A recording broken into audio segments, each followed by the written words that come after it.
2019 সালের 31 আগস্ট চীনের রাষ্ট্রায়ত্ত প্রতিষ্ঠান নরিনকো ইন্টারন্যাশনাল পাওয়ার কোম্পানি লিমিটেড এবং বাংলাদেশের রাষ্ট্রায়ত্ত প্রতিষ্ঠান রুরাল পাওয়ার কোম্পানি লিমিটেডের যৌথ বিনিয়োগে 27,000 কোটি টাকা ব্যয়ে পটুয়াখালীতে শুরু হয় তাপবিদ্যুৎ কেন্দ্রের নির্মাণ কাজ। করোনাসহ নানা প্রতিকূলতা কাটিয়ে ইতিমধ্যে শেষ হয়েছে টারবাইন, চুল্লি, cold store, steel structure, boiler ও জেনারেটর বসানোর কাজ। বর্তমানে দ্রুত গতিতে চলছে কনস্ট্রাকশন ও রঙের কাজ। আমাদের চিমনি থেকে ধোঁয়া বের হচ্ছে, দ্যাট মিনস এটা হচ্ছে বয়লার ইগনিশনের পরে যে এক্সজস্টটা যাচ্ছে।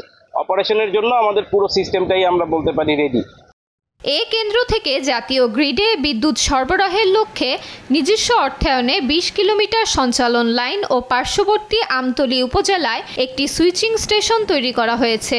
এই সুইচিং স্টেশনের কাজ 92 ভাগ শেষ হয়েছে বলে জানান এই নির্বাহী প্রকৌশলী। এই 400 কেভি সুইচিং স্টেশনটা আমতলীতে আছে, এটার এখন টেস্টিং কমিশনিং চলছে, সেটার 92% কাজ কমপ্লিট হয়ে গেছে। এটা হয়ে গেলে আমরা যে পায়রা Gopalganj double circuit transmission line আছে 400 কেভি, সেই ট্রান্সমিশন লাইনে রেডিয়াল ভাবে সংযুক্ত হব। 4,000 বাঙালি ও 1,500 চাইনিজ শ্রমিকের নিরলস প্রচেষ্টায় এগিয়ে চলছে প্রকল্পটির কাজ। এখন শেষ পর্যায়ের টেস্টিং ও কমিশনিং এর কাজ চলমান বলে জানান প্রকল্পটির তত্ত্বাবধায়ক প্রকৌশলী। এরই মধ্যে 86% কাজ সম্পন্ন বলে জানান তিনি। এই বছরের সেপ্টেম্বর মাসে আমরা আমাদের প্রথম ইউনিট থেকে 660 মেগাওয়াট বিদ্যুৎ জাতীয় গ্রিডে সংযুক্ত করতে পারবো বলে আশা রাখি, এবং ক্রমান্বয়ে ডিসেম্বর মাসের মধ্যে আমাদের দ্বিতীয় ইউনিট থেকে আরো 660 মেগাওয়াট বিদ্যুৎ জাতীয় গ্রিডে সংযুক্ত হবে বলে আশা রাখি।